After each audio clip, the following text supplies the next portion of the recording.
మీద పోటీ పడదాం కానీ ఈ విధంగా ఎదుటి వ్యక్తి మీద నిజాయితీ ఉంది కాబట్టి నేను కోపంతో మాట్లాడుతున్నా.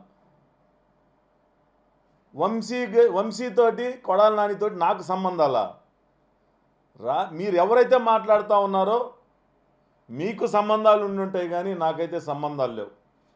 ఇదే మీడియా సాక్షిగా కొమ్మారెడ్డి పట్టాభి గారి మీద దాడి జరిగితే అంతకుముందు వారం రోజుల ముందే మీకు కుట్రలు జరుగుతూ ఉన్నాయి. వంశీ గారు నాని నీ మీద కుట్రలు చేస్తూ ఉన్నారు, నీ మీద దాడి జరగబోతూ ఉంది అని చెప్పేసి పార్టీ కార్యాలయానికి అలాగే పట్టాభి గారికి కూడా చెప్పడం జరిగింది. అంటే నాకు సత్సంబంధాలు ఉంటే నేను వాళ్ళ గురించి పట్టాభికి పార్టీ కార్యాలయానికి చెప్తానా? అక్కడ ఉన్న కొంతమంది నాతో పనిచేసే వ్యక్తులు కొంతమంది అక్కడ ఆ జరిగిన సమావేశంలో ఉండబట్టి నాకు సమాచారాన్ని ఇవ్వబట్టి నేను చెప్పగలిగా.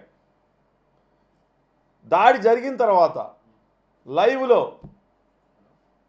ఆ రోజు వాళ్ళ పేర్లతో సహా ఈ కుట్రలో ఎవరున్నారనేది కొడాలి నాని వల్లభనేని వంశీ ఉన్నారని చెప్పేసి నేను ప్రకటించడం జరిగింది. అంటే నేను నాకు వాళ్ళతో అంటకాగితే నేను వాళ్ళ పేర్లు చెప్తానా?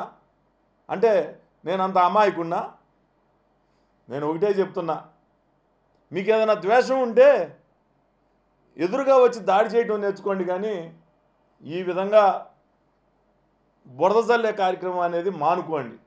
నిజంగా మీకు పోటీ చేయాలా లేకపోతే నా మీద ద్వేషంతో నా మీద బురద చల్లాలో అనుకుంటే అది వేరే విధంగా తీర్చుకోండి తప్పితే అధిష్టానానికి తప్పుడు సంకేతాలు పంపించడం.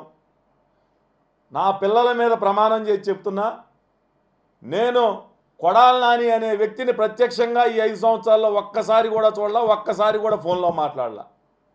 వల్లభనేని వంశీతోటి ఒకసారి పెళ్లిలో కలవటం జరిగింది, 1-2 సార్లు ఫోన్లో మాట్లాడటం జరిగింది.